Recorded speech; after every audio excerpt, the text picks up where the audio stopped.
प्रभाग 5 मध्ये जनसुराज्य पक्षाचे डॉक्टर पंकज म्हेत्रे यांच्या प्रचाराचा धूमधडाका। सांगली मिरज कुपवाड महानगरपालिका 2025-26च्या सार्वत्रिक निवडणुकीचा बिगुल वाजताच शहरातील राजकीय वातावरण तापू लागले आहे। प्रभाग क्रमांक 5 मध्ये जनसुराज्य पक्षाचे अधिकृत उमेदवार डॉक्टर पंकज म्हेत्रे यांनी प्रचारात आघाडी घेतली असून त्यांचा प्रचार सध्या चांगलाच चर्चेत आहे। प्रचाराच्या सुरुवातीपासूनच डॉक्टर म्हेत्रे यांनी घरोघरी भेटी देत नागरिकांशी थेट संवाद साधण्यावर भर दिला आहे। कोणत्याही राजकीय वारसा नसताना समाजसेवा आणि विकासाच्या मुद्द्यावर ठाम भूमिका घेणारा उमेदवार म्हणून डॉक्टर पंकज म्हेत्रे यांच्याकडे प्रभागातील मतदार आशेने पाहत आहेत।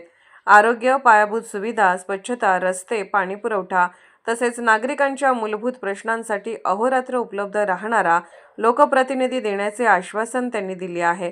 प्रचारादरम्यान प्रभागातील गल्लीबोळात नागरिकांकडून त्यांचे उत्स्फूर्त स्वागत होत असून अनेक ठिकाणी हार घालून आणि शुभेच्छा देत त्यांचे अभिनंदन केले जात आहे। वाढता जनसमर्थन पाहता प्रभाग 5 मध्ये जनसुराज्य पक्ष आपले खाते उघडणार असे चित्र सध्या दिसून येत आहे।